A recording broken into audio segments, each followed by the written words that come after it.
ಸಖತ್ ಖಾರ, ಬಣ್ಣ ಮತ್ತು ರುಚಿ ಆಚಿ ಚಿಲ್ಲಿ ಪೌಡರ್.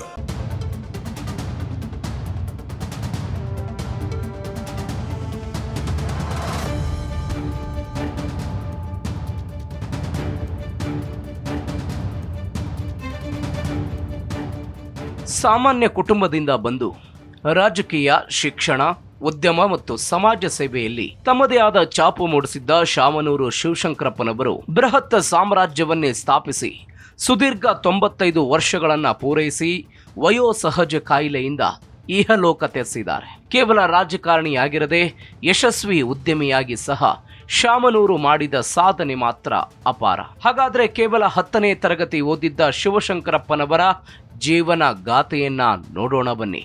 ದಾವಣಗೆರೆಯಲ್ಲಿ ಕಾಂಗ್ರೆಸ್ನ ಕಟ್ಟಾಳು ಎನಿಸಿಕೊಂಡಿರುವ ದಕ್ಷಿಣದ ಶಾಸಕ ಡಾಕ್ಟರ್ ಶಾಮನೂರು ಶಿವಶಂಕರಪ್ಪನವರು ಶಾಮನೂರು ಕಲ್ಲಪ್ಪ ಹಾಗೂ ಸಾವಿತ್ರಮ್ಮ ಕಲ್ಲಪ್ಪ ದಂಪತಿಯ ಪುತ್ರರಾಗಿ 1931ರ ಜೂನ್ 16ರಂದು ದಾವಣಗೆರೆಯಲ್ಲಿ ಜನಿಸಿದರು. ಇಂಟರ್ಮೀಡಿಯೇಟ್ ಶಿಕ್ಷಣ ಪೂರೈಸಿರುವ ಇವರು ದಿವಂಗತ ಪಾರ್ವತಮ್ಮ ಶಿವಶಂಕರಪ್ಪ ಅವರನ್ನ ಮದುವೆ ಆದರು. ದಂಪತಿಗೆ 3 ಪುತ್ರರು ಹಾಗೂ 4 ಪುತ್ರಿಯರಿದ್ದಾರೆ.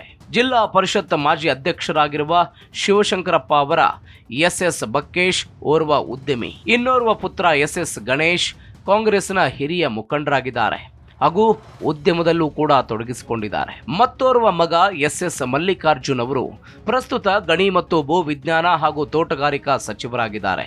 ಡಾಕ್ಟರ್ ಮಂಜುಳಾ ಶಿವಶಂಕರ್, ಸುಧಾ ರಾಜೇಂದ್ರ ಪಾಟೀಲ್, ಡಾಕ್ಟರ್ ಶೈಲಜಾ ಭಟ್ಟಾಚಾರ್ಯ ಹಾಗೂ ಮೀನಾ ಡಾಕ್ಟರ್ ಶರಣ್ ಪಾಟೀಲ್ ಇವರು ಪುತ್ರಿಯರು.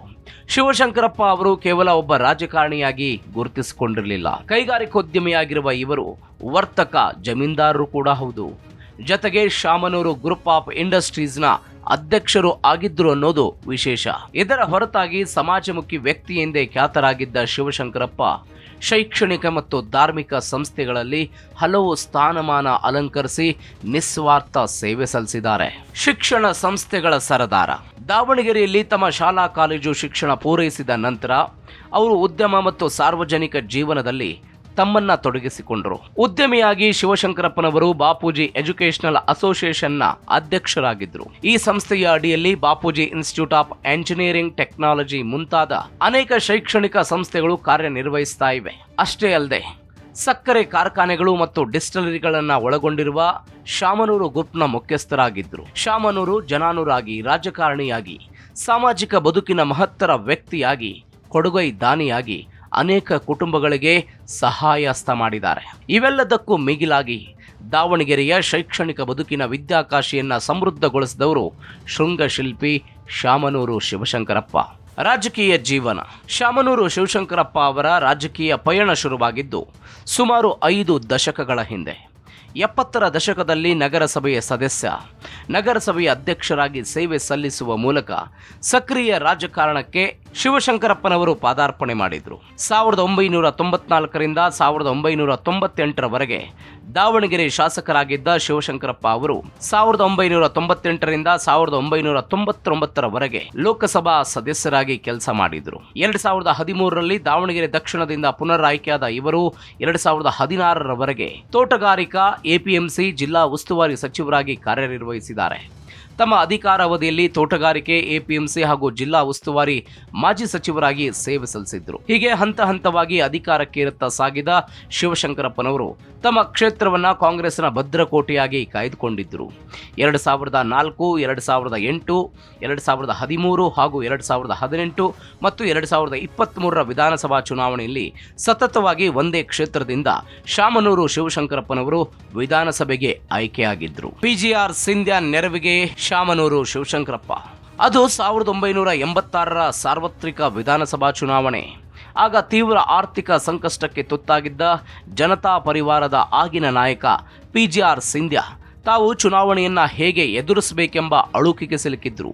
ಸಿಂಧ್ಯಾರಂತಹ ಸರಳ ಸಜ್ಜನ ರಾಜಕಾರಣಿಗೆ ತಮ್ಮ ಆಗಿನ ಸಂದಿಗ್ಧ ಪರಿಸ್ಥಿತಿಗೆ ನೆನಪಾಗಿದ್ದೇ ದಾವಣಗೆರೆಯ ಹಿರಿಯ ನಾಯಕ ಡಾಕ್ಟರ್ ಶಾಮನೂರು ಶಿವಶಂಕರಪ್ಪ. ನೆರವು ಕೇಳಿ ಬಂದವರನ್ನ ಎಂದು ಬರಿಗೈಯಲ್ಲಿ ಕಳಿಸದ ವ್ಯಕ್ತಿ ಅಂತ ಹೆಸರು ಮಾಡಿದ್ದ ಶಾಮನೂರು ಬಳಿ ತಮ್ಮ ಆರ್ಥಿಕ ಸಮಸ್ಯೆಯನ್ನ ಒಲ್ಲದ ಮನಸ್ಸಿನಿಂದ ಪಿಜಿಆರ್ ಸಿಂಧ್ಯಾ ಹೇಳಿಕೊಂಡಿದ್ರು.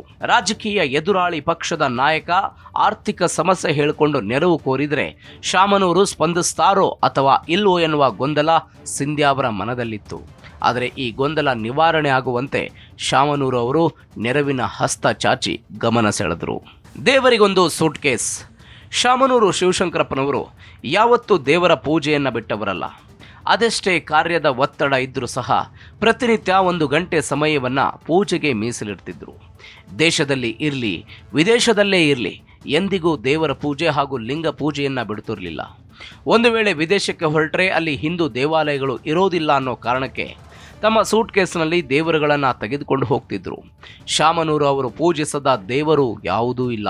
ಈ ಮುಖಾಂತರ ಅಪಾರ ದೈವ ಭಕ್ತಿಯನ್ನು ಶಾಮನೂರು ಶಿವಶಂಕರಪ್ಪನವರು ಹೊಂದಿದ್ದರು.